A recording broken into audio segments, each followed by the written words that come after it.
Alléluia. Tournez-vous à la personne à côté de vous et dites-lui, je ne suis pas un auditeur, je suis un disciple.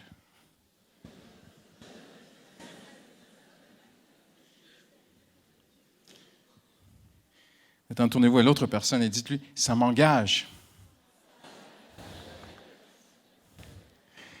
Peut-être qu'il y en a qui ne l'ont pas dit, ils se sont dit, oh! Amen. Tournez avec moi sans plus tarder dans le second livre des rois. Le second livre des rois.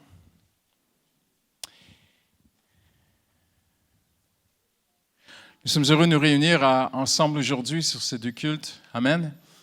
Le campus de Logne est resté ouvert, mais Paris, Bastille et République, nous sommes tous ensemble. Et notre souhait, ce n'est pas de conclure une série qui s'intitule « Passer aux actes », mais c'est juste de la boucler, mais de garder vraiment dans notre cœur que c'est un style de vie. Amen. Ça dépasse vraiment une simple série d'enseignements. Nous ne sommes pas appelés à être des auditeurs. Un auditeur n'a aucun engagement. Il vient, il écoute, il repart. Mais un disciple s'engage. Amen. Et Jésus veut des disciples. Il ne veut pas des spectateurs à l'Église, il veut des disciples. Il ne veut pas des auditeurs, il veut des disciples. Et Jacques dit de ne pas être seulement des auditeurs oublieux. C'est encore pire, tu as écouté, mais tu ne te souviens plus de rien. Mais d'être, et j'aime bien une traduction de la Bible qui dit, mais d'être des réalisateurs de la parole. Amen. Donc, on se réjouit pour des week-ends comme Jab. J'ai aussi une petite pensée pour mon épouse ce matin qui est sur l'Alsace. Et merci pour ceux qui prient pour elle. Une fois par mois, elle sort pour apporter un ministère et apporter la parole de Dieu. Et hier, elle m'a appelé, elle était un peu fatiguée. Grosse journée, de plus de 1300 femmes, je pense. Et puis, ils ont vécu vraiment des très, très beaux moments au pied de Jésus ensemble. Amen. Elle m'a dit, il y a eu des moments d'intercession pour nos familles, pour nos enfants. C'était vraiment puissant. Donc, merci vraiment pour vos prières. J'aimerais conclure cette série avec non un texte des Actes des Apôtres, mais un texte de l'Ancien Testament. Et le titre de mon message est littéralement une portion de ce verset où Élisée a dit « Où est le Dieu d'Élie ?» Et je vais vous parler de l'importance de ce cri du cœur du chrétien, de toujours garder dans notre vie, toujours garder dans ta vie un cri au fond de ton cœur, « Seigneur, je veux te voir agir. » Amen. Un chrétien qui passe aux actes, c'est d'abord et avant tout quelqu'un qui a soif de voir Dieu agir. Amen. Parce que sans Dieu, nous ne pouvons rien faire. Et vous savez, le cri est quelque chose que Dieu a créé et c'est quelque chose de positif de crier à Dieu. La Bible dit que lorsque le juste crie l'Éternel, alors il y en a quelques-uns qui connaissent le verset, lorsque le juste crie l'Éternel entend et il le délivre de tous ses ennemis, de tous ses problèmes, le Seigneur, de tous ses soucis, le Seigneur est bon. Et quand on regarde la nature, on voit que dans tout ce que Dieu a créé, dans toute la création de la nature, les animaux, la vie, elle a un cri. Quand j'habitais en Normandie, j'aimais bien parfois, une fois par semaine ou deux, j'allais marcher dans les bois, prier, chercher la face de Dieu, qu'il pleuve, peu importe la météo, je mettais un parka et puis je partais. Et je me souviens de j'avais littéralement cette entrée dans les bois où la façon que la forêt était faite, on sentait vraiment qu'on entrait dans le bois. Et il y avait une différence quand j'entrais dans le bois, j'entendais les oiseaux chanter, et quand j'entrais, il y avait quelques oiseaux qui arrêtaient de chanter, ils se mettaient à crier. Ils criaient le merle ou la pie, je sais pas. Et je me suis toujours demandé, mais qu'est-ce que j'ai, quelle tête que je dois avoir pour les faire crier comme ça et partir? Et ces oiseaux même avertissaient d'autres animaux. Je me souviens, à l'époque, j'avais un chien qui marchait avec moi, puis on partait ensemble, Bianca. Et quand j'entrais dans les bois, ça réveillait des animaux. J'ai vu des sangliers se déterrer, j'ai vu des lièvres se mettre à courir. Le pasteur est arrivé dans le bois, tout le monde avait peur et tout le monde est parti. Et maintenant, imaginez si cette nature n'avait pas de cri. Elle ne pourrait pas se protéger. Le cri est extrêmement important. Si l'oiseau ne criait plus, s'il ne faisait que chanter, il serait en danger. Il mettrait même les autres en danger. Maintenant, si demain je vais dans la savane, fort probablement que le lion va rugir. Mais pas de peur de moi, ce sera peut-être plutôt pour annoncer que c'est l'heure du repas. Dire, ah tiens, Christian est arrivé, on va se régaler. Mais même Dieu, même le lion, Dieu l'a créé avec un cri, un rugissement. On dit que le lion rugit pour rassembler sa troupe, sa bande, son groupe. Il rugit contre un adversaire, quelqu'un qui viendrait le défier. Et Dieu a créé, si vous regardez partout dans la nature, beaucoup d'animaux ont parfois un chant, mais aussi un cri. Parce que Dieu les a créés ainsi. Et même l'homme, Dieu l'a créé avec un cri dans son cœur. Regardez dans l'histoire, regardez à l'époque même de l'Ancien Testament, même des batailles d'Israël. Lorsque l'Alliance, on en a parlé mardi dernier, lorsque l'Arche de l'Alliance vient dans le camp, Israël a poussé un cri de joie. Les Philistins prirent peur à ce cri. Et Dieu a créé dans l'homme un cri de guerre, un cri de rassemblement, un cri, voilà, les Français ont gagné, ils sont devenus les champions mondiaux de foot, que j'y connais vraiment rien, vous m'excusez, hein, vraiment, ça, je fais pitié. Mais ils sont sortis dans les rues et ils ont crié. Imaginez si la France avait gagné et que les Français n'auraient rien dit. Silence total. Ça aurait fait bizarre quand même.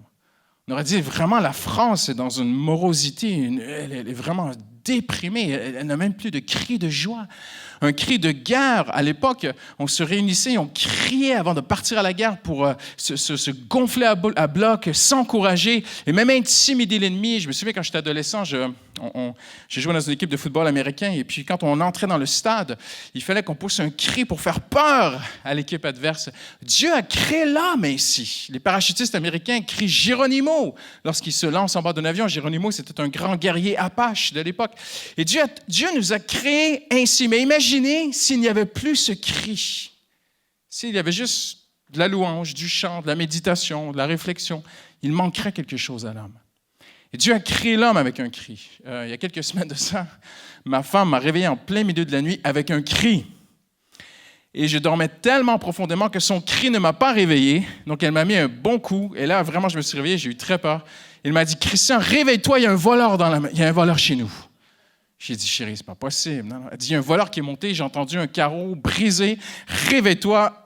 Et là, j'étais debout dans la chambre à coucher. Et j'ai commencé à réfléchir, qu'est-ce que ça donnerait comme conséquence qu'un pasteur se bagarre avec un brigand? Seigneur, et je commençais à prier dans ma chambre. Seigneur, il est où? Et puis, j'ai pas envie de me prendre la tête avec un brigand dans ma maison.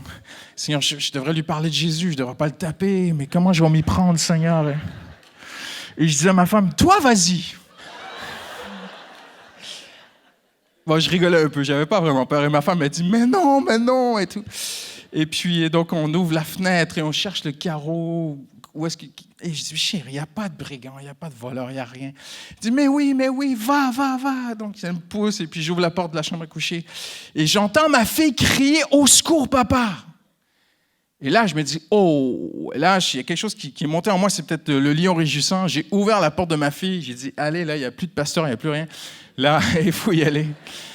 Et en fait, il n'y avait pas de voleur, mais un cadre sur le mur, un cadre avec une vitre, était tombé sur ma fille pendant qu'elle dormait et s'était rompu sur elle.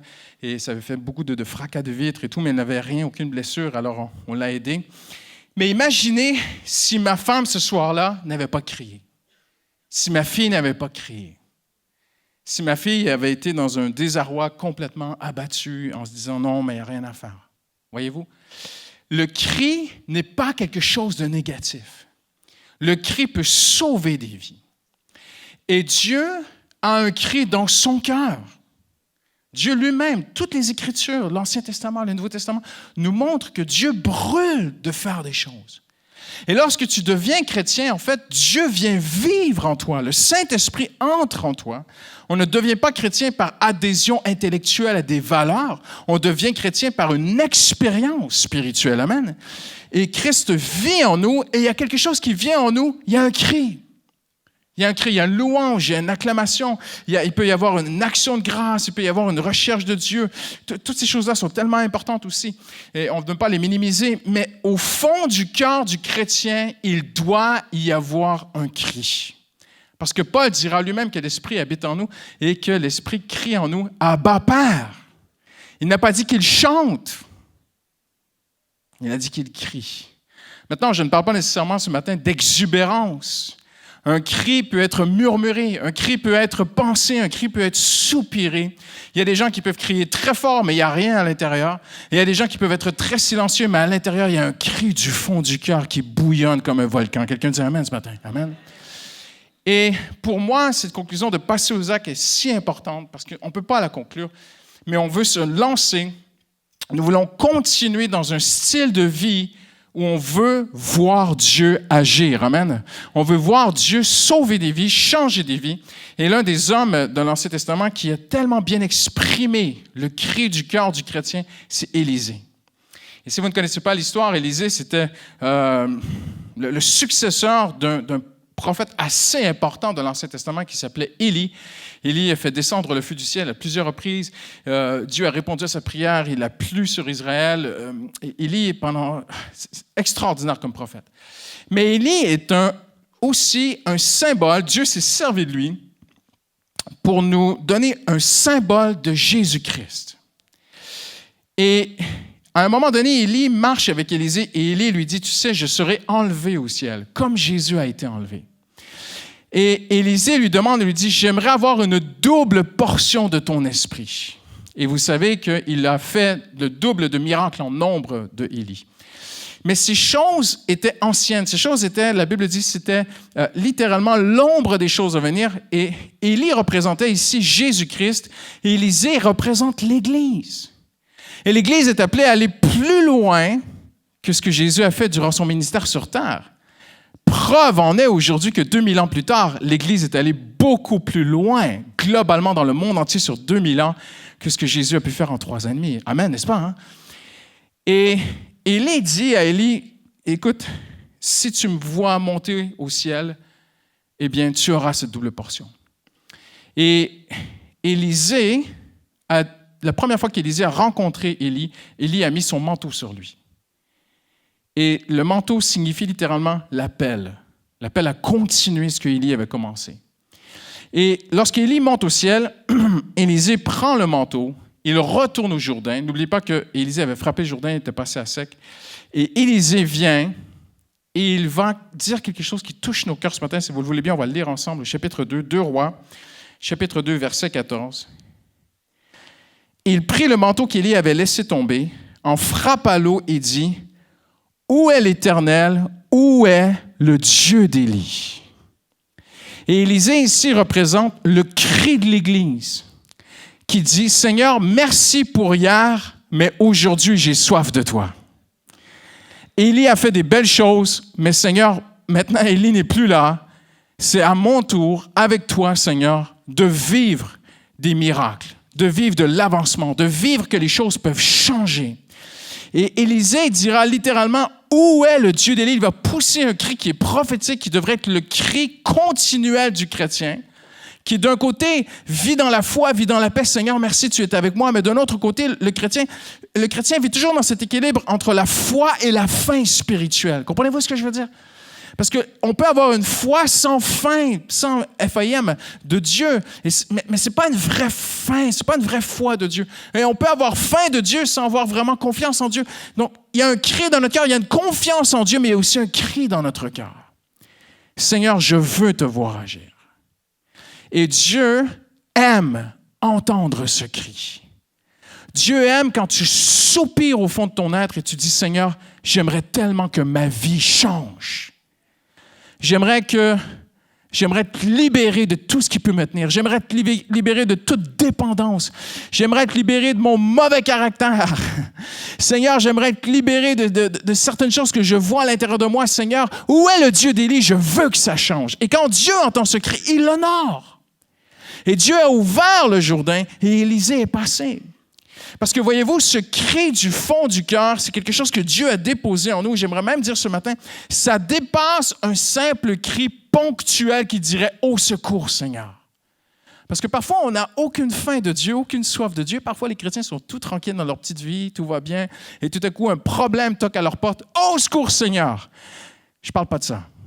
Ça, c'est un cri important et Dieu est là. La Bible dit oui, il y a des moments ponctuels où on peut crier à Dieu.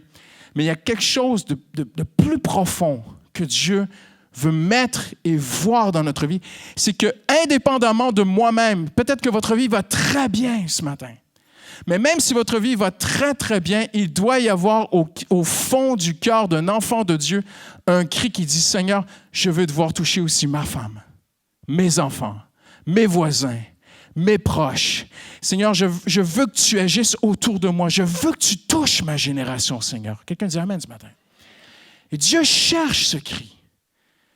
Un cri qui n'est même pas que pour nous-mêmes, mais pour les gens autour de nous. Une église qui crie à Dieu, une église qui a soif de Dieu, une église qui a faim de Dieu, une église qui dira, Seigneur, tu nous as placés au centre même de cette ville qui est tellement en souffrance. Seigneur, où est le Dieu d'Élie? On veut te voir agir. Parce que voyez-vous, il est possible de pratiquer, souvenez-vous de ceci, il est possible de pratiquer les disciplines chrétiennes de façon purement superficielle, par habitude et sans expectative. À un moment donné dans l'histoire d'Israël, c'est ce qui s'est passé. Le peuple s'est éloigné de Dieu et ils continuaient, ils avaient toutes les pratiques, ils faisaient les sacrifices dans le temple, ils faisaient tout, mais Dieu n'était plus là. La présence, la faveur de Dieu, la gloire de Dieu n'était plus dans le temple. Et Dieu, à travers le prophète Jérémie, leur dit ceci, ils n'ont pas dit, voici le reproche, c'est au chapitre 2 de Jérémie, ça introduit tout le livre de Jérémie et ça explique tout. Et Dieu dit littéralement, ils n'ont pas dit où est l'Éternel. En d'autres mots, Dieu dit, le plus cher désir de mon cœur, j'aurais aimé qu'Israël crie où est l'Éternel. J'aurais aimé que quelqu'un se soucie de moi. J'aurais aimé que quelqu'un dise, j'ai soif de voir Dieu agir. C'est tout ce que Dieu attendait. Et Dieu aurait sauvé Israël. Mais ils étaient bien dans leur rituel, dans leur liturgie, dans leurs pratiques, dans leurs habitudes. Ils avaient mis leur foi dans des objets religieux, ils avaient mis leur foi dans des cultes. Oui, mais pasteur, oui, mais j'aimerais toucher à des vraies choses ce matin. Il est vraiment possible de venir au culte, de faire ton culte, de lire ta Bible, de prier tous les jours, d'avoir un moment avec Dieu, de capsuler toutes ces choses-là, de compartimentaliser ta foi. Et puis après, tu attaques ta journée. Et il n'y a pas vraiment une soif de voir Dieu changer les choses. J'aimerais vous dire ceci, si vous priez tous les jours, si vous cherchez la face de Dieu, si vous étudiez la Bible et rien ne change dans votre vie, il manque quelque chose. Parce que l'Évangile, le vrai, il fonctionne. Dieu change des vies. Mais quand on étudie les Écritures, on réalise que Dieu n'a jamais changé la vie de gens qui pratiquaient toutes sortes de rituels. Dieu a changé la vie et Dieu s'est servi d'hommes et de femmes qui ont crié à lui.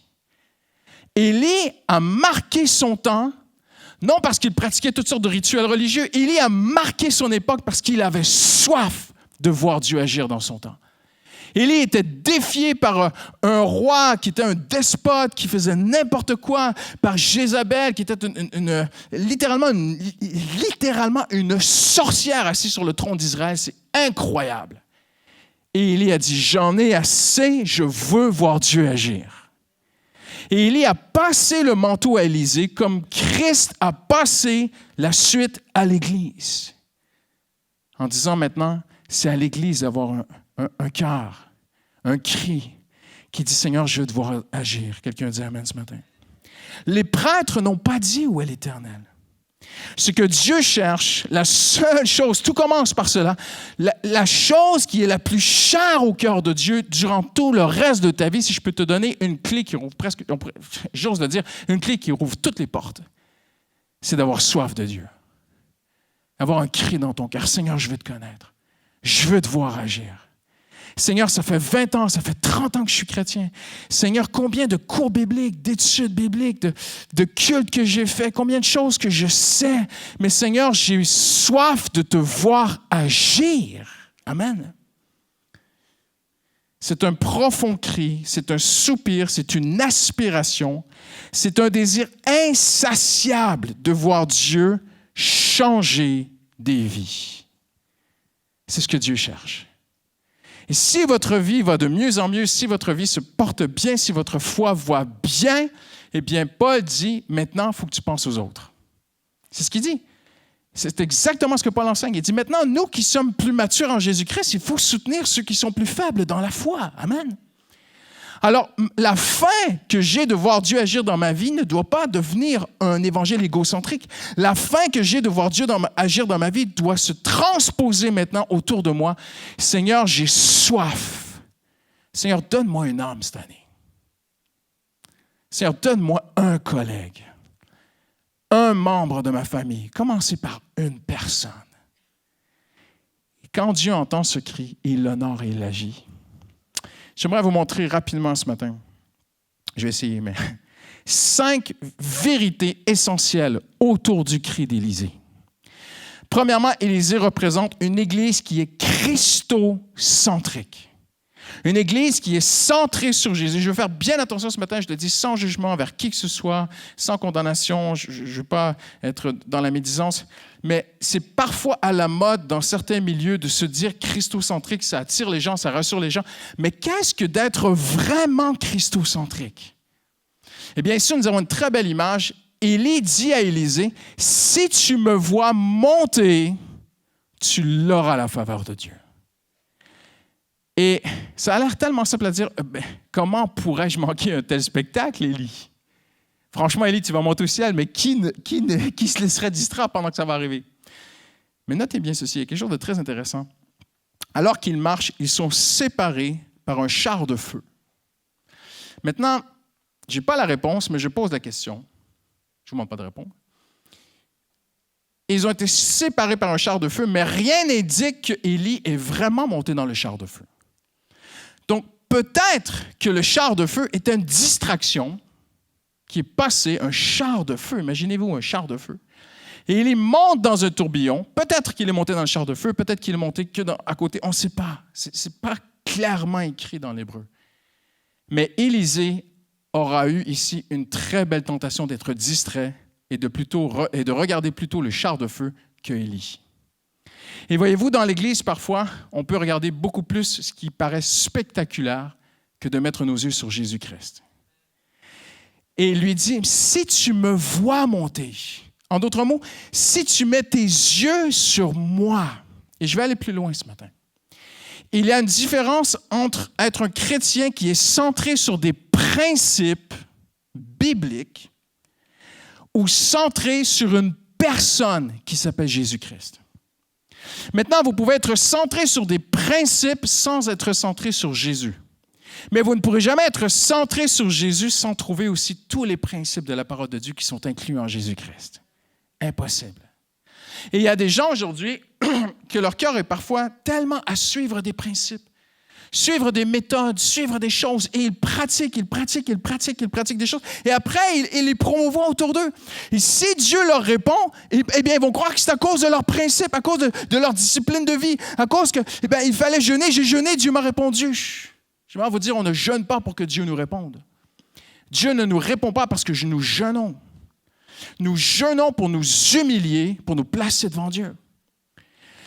Dieu ne répond pas parce qu'on prie beaucoup, mes amis. Jésus a dit, même quand vous priez, ne rabâchez pas comme les religieux font.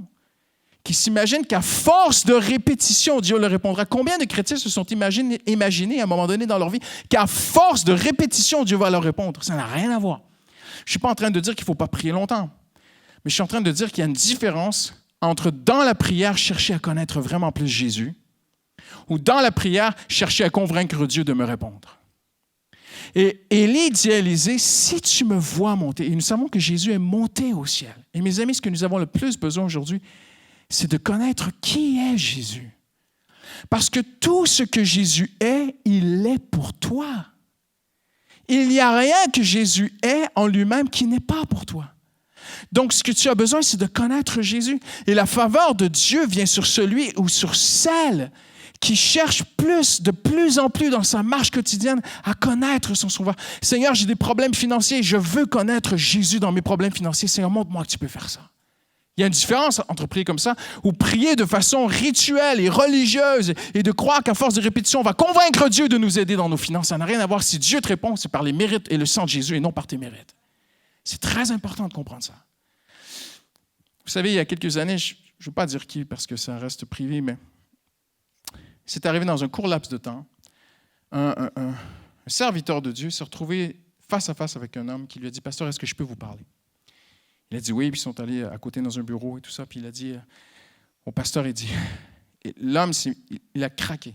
Il s'est mis à pleurer, il a dit, pasteur, je ne comprends plus rien. Mes enfants sont aujourd'hui des adultes. Et toute ma vie, j'ai travaillé toute ma vie à inculquer de bonnes valeurs chrétiennes à mes enfants. Toute ma vie, je leur ai dit, il faut prier, il faut lire la Bible, il faut être bon envers les pauvres, il faut aller à l'église. On a fait des cultes en famille, on a lu la Bible ensemble, on a fait toutes sortes de choses, pasteur. Aujourd'hui, tous mes enfants sont de bonnes personnes morales, mais n'ont aucun intérêt pour Jésus-Christ. Ils ne viennent même plus à l'église. mais ils sont de bons citoyens avec de bonnes valeurs. Il a dit, j'ai regardé votre vie privée, monsieur le pasteur. J'ai remarqué que tous vos enfants sont à Christ. Et l'autre pasteur a pris le temps de bien répondre avec nuance, avec mesure, avec humilité. Puis il lui a dit ceci, il lui a dit, la seule chose que je peux remarquer, c'est que ce que j'ai tenté de faire de façon très, très imparfaite, c'était plutôt que d'inculquer que des valeurs à mes enfants ou des principes, au lieu de fixer mes enfants sur des principes, je les ai fixés sur une personne. Marche avec Jésus. Jésus est avec toi à l'école. Tu peux te confier en Jésus. Jésus est un ami fidèle. Et voyez-vous, il y a une différence entre des principes et une personne. Tu peux avoir les principes sans voir la personne, mais tu n'auras pas la personne sans ses principes. Et ce pasteur a découvert que, dans un laps de temps, une autre personne aussi est venue le voir. Et il lui a dit, « Pasteur, la même chose. Toute ma vie, j'ai fait de mon mieux pour inculquer des valeurs. » Il a simplement répété la même chose à l'autre personne. Et voyez-vous, c'est ce qu'Élie dit à Élisée. Élie n'a pas dit à Élisée, « Si tu fais toutes ces choses, comme moi je les ai faites, si vraiment il y a ceci, cela dans ta vie, si vraiment tu pratiques toutes ces choses, Élisée, vraiment la faveur de Dieu va venir sur ta vie. » Élie n'a jamais dit ça. Élie a dit, « Il faut que tu me vois monter au ciel. » Et c'est exactement ce que Jésus essaie de dire à ton cœur aujourd'hui. Mets tes yeux sur ma personne, sur qui je suis. Aie soif de moi, aie soif de me connaître. Aie faim de marcher au quotidien avec moi. Aie soif d'apprendre, qu'il y ait un cri dans ton cœur de vraiment aller au travail demain matin avec quelqu'un d'invisible qui s'appelle Jésus-Christ. Et ça, c'est important. Ça, c'est la première vérité qu'on remarque. La deuxième vérité, c'est qu'il y a une vraie rupture avec toute forme d'humanisme. Élie monte au ciel, ses vêtements tombent, le manteau, notez bien ceci, c'est très, très prophétique, le manteau tombe et les vêtements d'Élie tombent. Et Élisée prend les vêtements et il les déchire. Et voyez-vous, c'est très intéressant parce qu'à la croix, les soldats ont déchiré les vêtements de Christ, mais pas son manteau. Et c'est tellement prophétique de Jésus-Christ. Jésus, premièrement, dans la culture juive, déchirer un vêtement, c'était un signe de deuil. On déchirait les vêtements du défunt pour dire « c'est fini, il est parti, c'est terminé ». Et voyez-vous, Élisée a sûrement vécu une sorte de déchirement, de deuil. Il devait certainement être attaché à Élie, mais il a dit dans son cœur « Élie, c'est terminé ». En d'autres mots, Élie était un homme de Dieu, mais moi je suis appelé à suivre Dieu.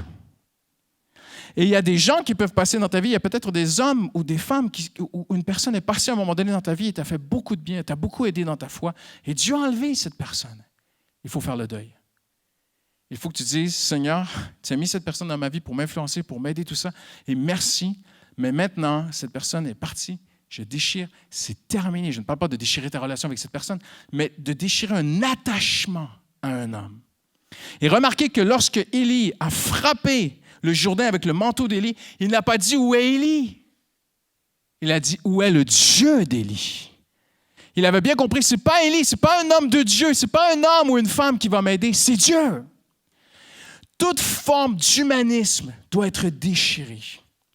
Le vêtement représente ce qui est humain, le manteau représente ce qui est la mission. Élie n'a pas mis ses vêtements sur Élisée quand il l'a appelé, il a mis son manteau. Et Élisée avait bien compris, je poursuis la mission que Élie m'a donnée, mais Élie, à un moment donné, devra sortir de ma vie. Et moi, je dois continuer avec cette mission. J'ai marché avec un homme de Dieu, maintenant je dois apprendre à marcher avec Dieu. J'ai appris d'un homme, et Dieu se servira toujours d'un homme pour toucher un homme, bien sûr. Mais maintenant, je dois apprendre aussi maintenant à moi-même devenir mature en Jésus-Christ et à mon tour, influencer d'autres à suivre Jésus. Amen. Ça peut être une rupture avec ton passé. Ça peut être les mérites devant Dieu. Mais au final, ce que Dieu cherche, c'est qu'il n'y ait dans ta vie aucun attachement, j'aimerais le dire ainsi, à ce qui est humain, mais sans Dieu. Tout ce qui est de l'homme sans Dieu, voyez-vous, Jésus l'a crucifié à la croix. Jésus, la Bible dit, il est le dernier homme, le dernier Adam. Jésus a mis la fin. Jésus a crucifié ce qui est de l'homme sans Dieu à la croix. Ça a été prophétisé lorsqu'ils ont déchiré ses vêtements. Et Élisée ici, nous le rappelle. Seigneur, il y a un homme qui a dit, vous avez déjà entendu l'expression qui dit, là où il y a de l'hommerie. C'est une expression qui est assez connue. Et c'est un homme qui s'appelle François de Sales qui a dit ça. En d'autres mots, c'est un homme religieux qui a dit, parfois Dieu se sert des hommes, mais même les hommes sont imparfaits. Donc, même si Dieu se sert d'un homme, il y a de l'hommerie dans l'homme. L'homme n'est pas parfait. En d'autres mots, ne sois pas attaché à l'homme, sois attaché à Dieu. Et lorsque Dieu voit cet attachement, Dieu honore. Et le cri du cœur d'un chrétien n'est pas « Pasteur Boulagnon, vous allez-y, faites des miracles. » Non. Seigneur, toi, fais des miracles. Seigneur, merci pour l'homme de Dieu. Merci. Mais Élie est parti. Et Seigneur, maintenant, c'est toi et moi. Où est le Dieu d'Élie? Je veux voir Dieu agir.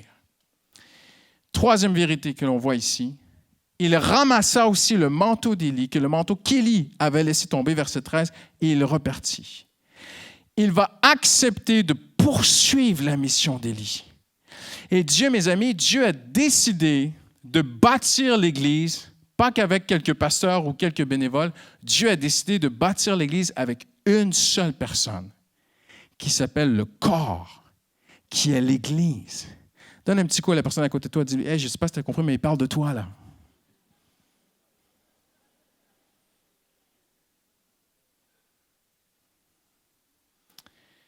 Et voyez-vous, c'est ça être un chrétien. Même s'il y a des combats dans ta vie, même s'il y a des moments difficiles, même si tu as toi-même tes questions, peut-être tes faiblesses, si tu es né de Dieu, né de nouveau, né de l'Esprit, un enfant de Dieu, que tu veux marcher avec Dieu, Dieu a décidé de se servir de toi. Et Dieu te dit, tu fais partie du corps, il y a une place pour toi dans le corps. Il faut que tu prennes le manteau d'Élie, il faut que tu acceptes maintenant de dire, c'est à moi, le Seigneur nous a laissé son esprit, nous a laissé son onction, le Seigneur est avec nous, maintenant c'est à moi de poursuivre, comme Élisée a poursuivi la mission qu'Élie avait débutée. L'Église doit poursuivre la mission que Jésus a débutée. Quatrièmement, une Église qui passe aux actes. Et ce qui me touche, c'est que Élisée n'a pas seulement crié « Où est le Dieu d'Élie ?» Il a fait un geste. Il a pris le manteau. Il a testé. J'ose dire ceci, si vous me permettez, je vais vulgariser les choses. On pourrait dire, il a testé l'onction. Il a mis les choses, il a mis Dieu à l'épreuve, mais dans le bon sens du terme. Il a testé les choses, il a dit, où est le Dieu d'Élie? Moi, je le comprends ici, bien et parfaitement, avec ma petite tête. Mais je pense qu'Élisée a dit, est-ce que ça marche vraiment tout ça? Est-ce que vraiment, Seigneur, tu es avec moi comme tu étais avec Élie? Il a frappé l'eau et Dieu a dit, oui, je suis avec toi. Et Dieu a ouvert l'eau. Et à un moment dans ta vie, il faudra y aller. À un moment dans ta vie, il faudra, oui. Et voyez-vous, j'aime tout le monde. Attention, j'aime tout le monde. Mais il y a des attitudes que j'aime pas. J'ai beaucoup de difficultés quand les gens viennent voir le pasteur et disent « Ah, oh, pasteur, ça va mal dans le monde, il faut que ça change. Ah, pasteur, l'Église n'est plus comme avant. » Je parle en général, parce qu'ici, on a une super Église. « Ah, c'est plus comme c'était. Ah, c'est vrai. C'est vrai que ça va mal. C'est vrai qu'il y a beaucoup d'églises en difficulté. C'est vrai, tout ça. Mais que fais-tu? » Parce qu'Élisée a dit, où est le Dieu d'Élie, en d'autres mots? Est-ce que ça marche? Mais on va essayer. Et tu peux crier de tout ton cœur à chaque jour, Seigneur, sers-toi de moi. Seigneur, je veux toucher des vies. Seigneur, sers-toi de moi. Mais à un moment donné, il faudra y aller. Il faudra tenter. Il faudra prier pour quelqu'un. Il faudra inviter quelqu'un à boire un café. Il faudra t'intéresser à quelqu'un. Il faudra, à un moment donné, tenter le coup. Essayer. Parce qu'Élisée avait un cri dans son cœur, mais en même temps, il a agi. Et vous savez, il y a tellement, je ne vais pas vous faire la nomenclature de tous les services et les départements de notre Église, j'en perds le compte moi-même. Mais il y a tellement d'endroits aujourd'hui, si vous voulez servir Jésus, si vous voulez, que ce soit dans votre vie personnelle ou à travers l'Église Paris Métropole, que ce soit dans la louange, que ce soit à coup de pouce. Je regardais vendredi soir, j'étais à l'Église, il y avait tellement d'activités en même temps, c'était merveilleux. Et je regardais tout ça, et je ne peux pas vous faire toute la liste. Mais à un moment, il faudra dire, Seigneur, je me lève et je veux te servir. Et Dieu sera avec toi. Même si tu as un peu de temps dans ton emploi du temps, même s'il y a un petit créneau de disponible, donne-le au Seigneur. Bien sûr, tout en restant bien équilibré, ta relation avec Dieu d'abord, ta famille, tes enfants, il ne faut jamais négliger ces choses-là ou les sacrifier sur l'autel du ministère, comme certains ont dit. Non, les first things first, les premières choses en premier. Ta relation avec Dieu est tellement importante. Les amis autour de toi, ta famille, tout ça, c'est important. Mais voyez-vous, il y a des gens qui passent leur soirée sur les réseaux sociaux. Vraiment, il y a des gens qui passent des soirées à la console, à jouer à des courses d'automobiles qui n'existent pas. Elles n'existent pas, ces automobiles. Et tu pourrais faire du bien à ton prochain. Dites « ouch ». C'est vrai, hein? Mais c'est la vérité. Et je termine avec ceci, les musiciens s'approchent. C'est une église qui passe aux actes. Et en terminant, c'est une église, et c'est tellement précieux à mon cœur ce que je veux dire, c'est une église qui accepte une adoration de quelqu'un qui est invisible. C'est une église, l'église qui a un vrai cœur pour Dieu, le chrétien qui a soif de voir Dieu agir. C'est quelqu'un qui accepte d'adorer un Jésus qu'on ne voit pas. Je vous explique. Élisée frappe le Jourdain, traverse le Jourdain, et de l'autre côté du Jourdain, il y a les anciens disciples de Élie. Et maintenant, c'est lui qui est le responsable de ces gens. Et il vient vers eux, et la Bible dit littéralement, c'est écrit au verset 15, ils viennent vers lui, et c'est très dangereux ce qu'ils vont faire, ils se prosternèrent jusqu'à terre devant lui. Comment est-ce possible? Dieu n'a jamais... Et voyez-vous, l'adoration, c'est littéralement un signe d'adoration. Et ces hommes vont se prosterner devant Élisée parce qu'ils ont vu Élisée avec l'onction. Ils vont dire, « Ah, l'esprit d'Élie, l'esprit qui était sur Élie, est maintenant sur Élisée. » Ils viennent, ils se prosternent. « Tu es notre chef maintenant. » Ils se prosternent tous devant lui. Tu te dis, mais comment ont-ils pu... Alors qu'ils étaient des disciples. C'est quand même assez impressionnant. Des disciples vont commettre un péché très grave. Je ne vois aucun texte dans la Bible qui dit de se prosterner devant un homme pour l'adorer. C'est même l'inverse. Je me suis posé la question, mais Seigneur, comment est-ce possible, vous pouvez vous approcher, comment est-ce possible d'en arriver là? Et la réponse est tellement simple, c'est que c'est dans la nature de l'homme d'adorer, d'admirer quelque chose de visible. C'est dans l'homme. L'homme a besoin, à l'intérieur de lui, d'adorer quelque chose qu'il voit, d'admirer ce qu'il voit, et l'homme résiste, et c'est contre sa nature, d'adorer ce qu'il ne voit pas. Mais Jésus n'a-t-il pas dit au puits à la Samaritaine, dans Jean 3 ou 4, il a dit, les vrais adorateurs adorent Dieu en esprit et en vérité. Maintenant, quand Jésus dit « en esprit et en vérité », c'était une expression de l'époque qui signifiait littéralement « en esprit, c'est en vérité ». C'est ça que Jésus a dit. Donc, quand Jésus dit à la Samaritaine « les vrais adorateurs adorent Dieu en esprit », adorer Dieu en esprit, c'est l'adorer en vérité. L'esprit, mon ami, c'est ta pensée, c'est ton être intérieur, c'est ton cœur. Et Jésus a dit, vous cherchez, vous adorez sur telle montagne ou à Jérusalem. Et oui, les Juifs adorent un Dieu qu'ils ne voient pas, tout ça. Mais l'homme a besoin d'adorer quelque chose qu'il voit. C'est difficile pour l'homme d'adorer quelque chose qu'il ne voit pas. Le monde a besoin. Le monde demande. Notre monde, depuis le début des temps jusqu'à aujourd'hui, j'aimerais vous dire ceci en terminant, les gens demandent des idoles. Ils en demandent. Pourquoi est-ce qu'on a des stars aujourd'hui?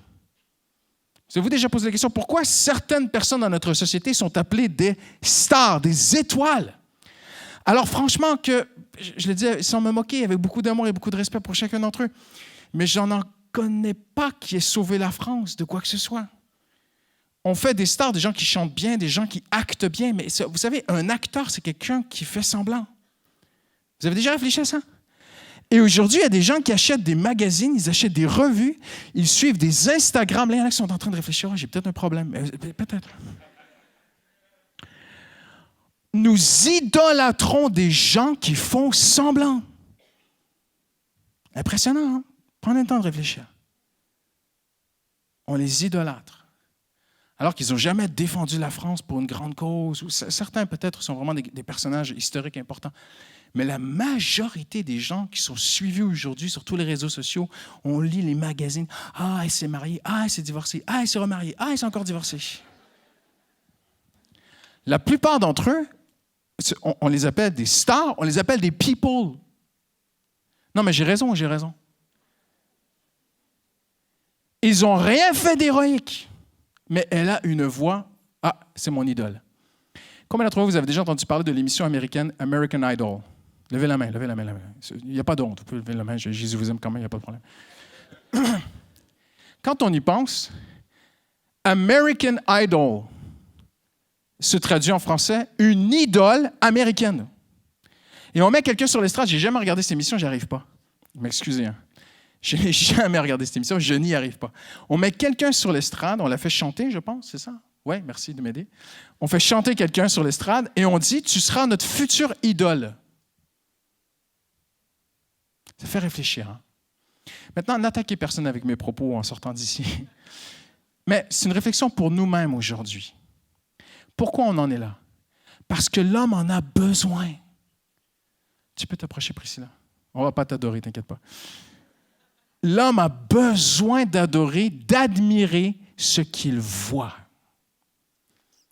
Il y a quelques années, j'étais en Normandie. Il y a une petite chapelle de marins qui est très connue historiquement. Et je suis monté à cette chapelle, une chapelle catholique, et je suis rentré parce que j'aime beaucoup l'histoire, j'aime la richesse de l'histoire, et l'histoire de la France m'intéresse beaucoup. Et il y avait une dame qui était là en prière, et elle était seule dans cette petite chapelle. Je me suis approché d'elle, et j'ai remarqué qu'elle pleurait. Donc je me suis vraiment rapproché d'elle, j'ai remarqué qu'elle était en prière, mais les yeux ouverts, et qu'elle avait les yeux fixés sur un crucifix sur lequel était sculpté un Christ, un Jésus. Mais voyez-vous, Jésus n'est plus sur la croix. Et cette dame avait besoin de prier, de se confier. Et je la regardais, même elle plaçait ses mains comme ça. Et elle le regardait, puis il y avait comme un certain sourire, puis les larmes coulaient sur son visage. Et on voyait qu'elle l'idolâtrait, elle avait besoin de voir. Et c'est pour ça qu'on fait encore des statues. On a besoin de voir ce que l'on adore, de voir ce que l'on prie. Et je suis allé à Londres un moment, et avec ma famille. Et vous savez, à Londres, il y a un temple très, très connu mondialement. C'est une architecture extraordinaire, unique au monde, un temple hindou vraiment unique au monde. Ne vous inquiétez pas, je n'adore pas les dieux hindous. Je suis juste allé voir pour l'aspect historique, l'aspect culturel, et comprendre. Et marcher dans ce temple hindou, le cœur en prière pour les âmes perdues. Parce que voyez-vous, moi, je n'ai pas de souci. Hein? Jésus peut aller dans une boîte de nuit, parler de son amour. Jésus peut aller dans un temple hindou, parler à quelqu'un, il n'y a pas de problème. Et je suis allé dans ce temple et je regardais, et il y avait une colonne, et on m'a expliqué qu'il y avait une grosse colonne qui expliquait tous les dieux hindous. Et en haut, il y avait un visage, et on m'a dit, ça, c'est le Dieu, le grand Dieu, le Dieu de l'univers. Et je dis, dans l'hindouisme, vous croyez vraiment qu'il y a un Dieu en haut comme ça? Oui, on croit qu'il y a. Parce que parfois, on parle beaucoup de l'hindouisme et tout ça, mais les hindous croient qu'il y a Dieu en haut. Ça m'a interpellé, mais il y a aussi, mais on ne l'a pas vu, lui, on ne le voit pas. Alors, on adore d'autres petits dieux qui, eux, passent le message, tu vois. Wow, OK. Je ne vais pas me moquer, mais... Et il y avait une statue au fond d'un gourou, c'est lui qui a payé, qui a fait construire ce temple. Et il y avait une jeune femme, une jeune, impressionnante, qui souriait et qui adorait le gourou, la statue du gourou qui est décédé. Et je me disais, c'est incroyable. J'ai réfléchi longtemps, j'ai dit, mais Seigneur, j'ai prié, Seigneur, mais pourquoi ils font ça? Parce que l'homme, c'est en lui. C'est naturel. Les choses que tu fais sans réfléchir naturellement font partie de ta nature. Vous avez cligné des yeux au moins 300 000 fois pendant que je prêchais, parce que vous le faites naturellement sans réfléchir. Ça fait partie de votre nature. Vous respirez sans réfléchir, c'est votre nature. Et c'est votre nature d'adorer quelqu'un que vous voyez. J'en viens à nous. même dans le monde évangélique, on peut en venir à admirer et même de façon non dite, adorer quelqu'un parce qu'on le voit. Un grand pasteur, un grand ministère, quelqu'un qui a fait quelque chose de grand pour Dieu. Et là, c'est exactement ce qui se passe. Élisée frappe le Jourdain et tous les disciples disent « Oh, un grand homme de Dieu » et ils se prosternent devant lui, ils pêchent. Et voyez-vous, je n'ai pas le temps ce matin, mais vous verrez la suite de l'histoire. Élisée s'est méfié de ces gens-là.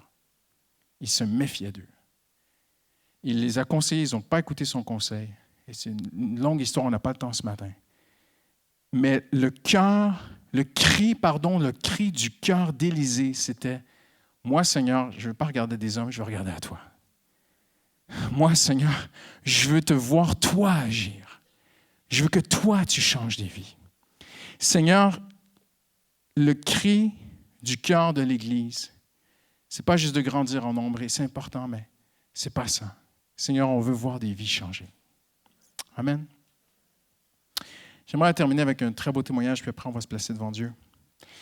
J'ai eu vraiment le beau privilège, il y a quelque temps, de faire des obsèques pour un ami.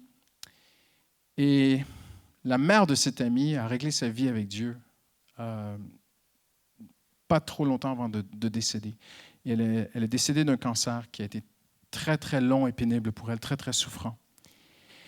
Et ce qui m'a beaucoup touché, c'est que alors qu'elle partait tout doucement, elle savait que c'était la fin. Et parfois, Dieu guérit. Dernièrement, une sœur de l'Église a raconté un très beau témoignage. Le Seigneur l'a guérie d'une maladie de sang. Elle avait une maladie de sang. Le Seigneur l'a guérie pendant un culte. Donc, Dieu guérit. Mais cette sœur, elle a eu la peine dans son cœur que Dieu venait la chercher. Et elle a souffert. Mais Paul dit que les souffrances présentes sont incomparables à la gloire à venir. Et des nuits à écouter, elle m'a dit, « Pasteur, j'écoutais les messages de Paris Métropole sur l'ordinateur dans mon lit à l'hôpital. La nuit, le jour, elle priait, elle restait toujours en communion avec Dieu. » Et à un moment donné, son fils lui a demandé, son fils est un jeune homme qui aime Dieu, lui a demandé, « Maman, s'il y avait une dernière chose que tu pouvais faire avant de partir, ce serait quoi? » Vous savez ce qu'elle a dit? Elle a dit, « J'aimerais rassembler tous les gens que je connais dans une salle. J'aimerais dire à tous les gens que je connais qu'il n'y a que Jésus. » Et elle est partie. Le Seigneur l'a pris, il m'a envoyé un texto le matin, puis il m'a dit, « Est-ce que tu peux? » Et je suis allé la visiter, j'ai prié avec elle à l'hôpital. C'est des gens qu'on aime beaucoup, Justine et moi. Et quand je préparais le discours des funérailles, avec tous les textes de la Bible, je ne savais pas ce qu'elle avait dit.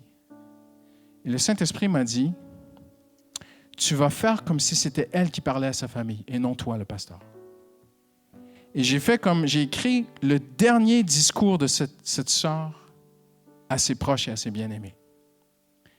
Et une page, et comment, sur la parole de Dieu, qu'est-ce qu'elle aurait aimé vous dire.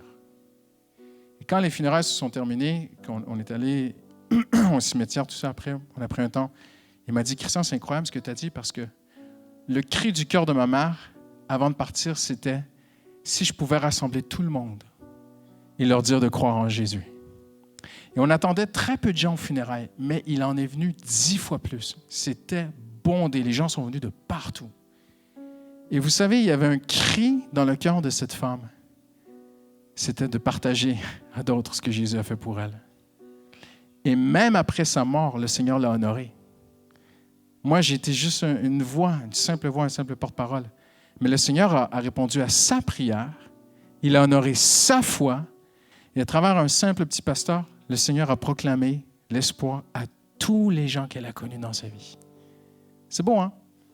Parce que la Bible dit que dans les héros de la foi, on parle d'Abel. Et ça dit que même mort, il parle encore.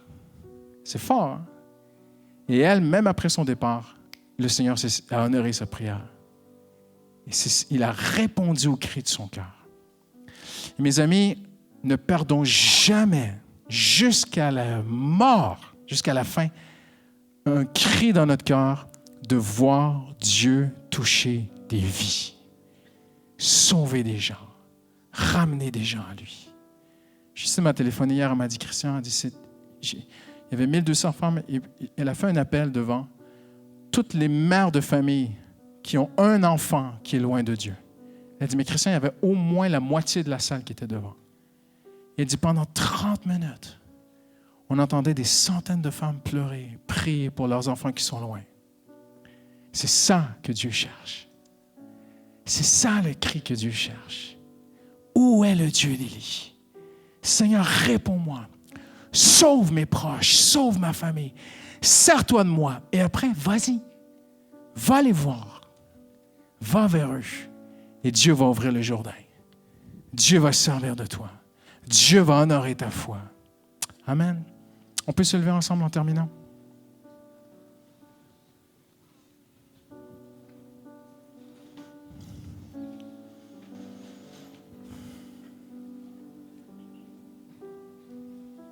Hallelujah. Nous sommes en famille ce matin. Est-ce qu'on peut juste lever nos... Je vais vous demander, prenez la main de la personne à côté de vous.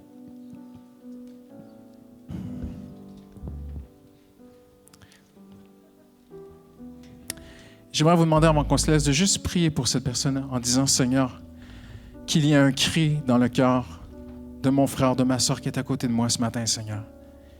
C'est le cri du cœur d'Élisée. Où est le Dieu d'Élie? Seigneur, je veux te voir agir. Seigneur, je veux te voir changer ma vie, Seigneur. D'abord, moi d'abord, Seigneur, je veux être de plus en plus comme Jésus-Christ. Mais Seigneur aussi, sers-toi de moi, Seigneur, pour sauver quelqu'un. Sers-toi de moi pour toucher quelqu'un, Seigneur. Sers-toi de moi peut-être pour simplement semer ou arroser ou récolter, peu importe, Seigneur. Seigneur, me voici, Seigneur. Nous voulons être une église qui passe aux actes. Je ne peux pas être un auditeur, Seigneur. Je veux être un disciple, Seigneur. Je ne veux pas être, comme Jacques a dit, un auditeur oublieux. Je veux être un réalisateur de la parole de Dieu, Seigneur. Dis-lui, Seigneur, ce matin, me voici, Seigneur. Sers-toi de moi, Seigneur. Hallelujah. Hallelujah. Hallelujah. Hallelujah. Hallelujah. Hallelujah. Hallelujah. Hallelujah, hallelujah, hallelujah. Esprit de Dieu, qu'il y ait un cri dans notre cœur, Seigneur. Nous ne parlons pas d'exubérance, Seigneur, ce matin, mais un cri silencieux au fond de notre cœur, Seigneur. Hallelujah. Seigneur, nous voulons te voir agir, Seigneur, dans cette ville, Seigneur. Touche notre génération, Seigneur. Touche cette population, Seigneur. Touche ces 12 millions, Seigneur, d'âmes perdues, Seigneur, autour de nous sur l'île de France, Seigneur.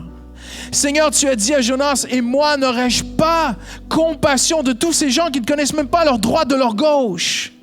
Seigneur, tu vois à quel point les hommes autour de nous ne savent même plus ce qui est bien et ce qui est mal, Seigneur. Seigneur, aie pitié de cette ville, Seigneur. Esprit de Dieu, sois répandu, Saint-Esprit, sur chaque rue de Paris, chaque ligne de métro, chaque appartement, Seigneur, chaque magasin, chaque bureau, Seigneur, chaque parc, Seigneur, chaque balcon, Seigneur, chaque terrasse, ô Éternel, nous prions, Seigneur. Aide-nous à briller dans cette ville, Seigneur. Seigneur, nous voulons voir le Dieu d'Élie agir. Celui qui a agi hier, nous voulons qu'il agisse encore aujourd'hui. Hallelujah. Hallelujah. À toi seul soit l'honneur, la puissance. À toi seul soit l'honneur, la puissance, la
la gloire et l'honneur à toi seul. C'est toi que nous recherchons, c'est toi que nous voulons. Jésus, Jésus.